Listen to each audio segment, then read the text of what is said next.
lawmakers stepping on the gas this week to finalize a deal that both expands and extends New York's city speed camera program. The move will keep the program running for 3 years and speed cameras on 24/7. Well, this morning we're going on the record with State Senator Andrew Gounardes, who is leading the charge on this issue.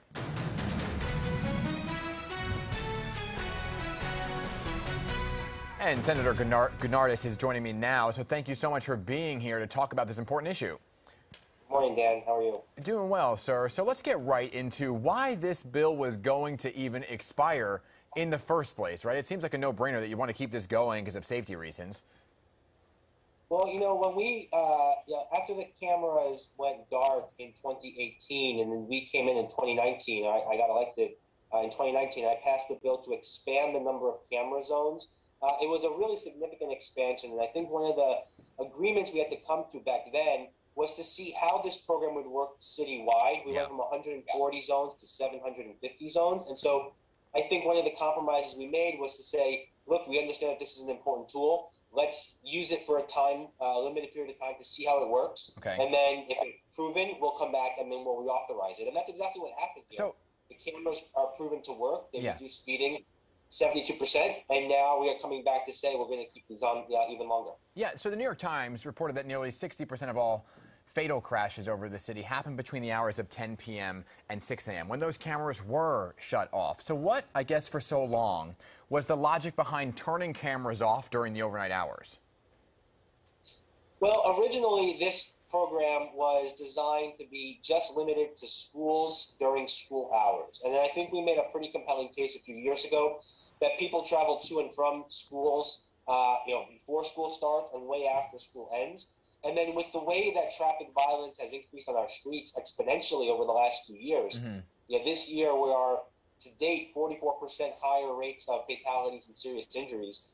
There was really no reason to not keep these cameras on. People are traveling the roads. Essential workers are getting off the bus, at 2 in the morning, 3 in the morning.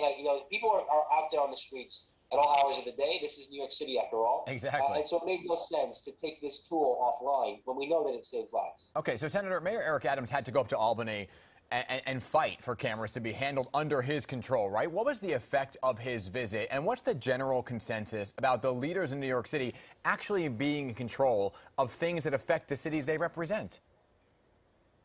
Well, we're getting into territory here that goes back 150 years of tension between state government and local governments, and it's not just on speed cameras or traffic enforcement.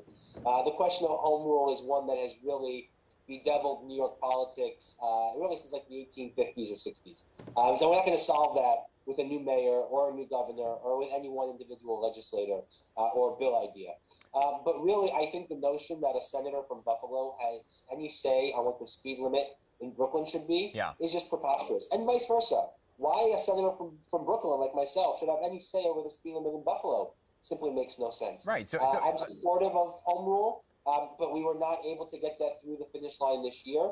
But the important thing was that the cameras were slated to turn off, and we had to keep the cameras turned on, and that's why it was so important that we were able to come to this conceptual agreement to make sure that the cameras can stay on. So this is a 3-year extension, right?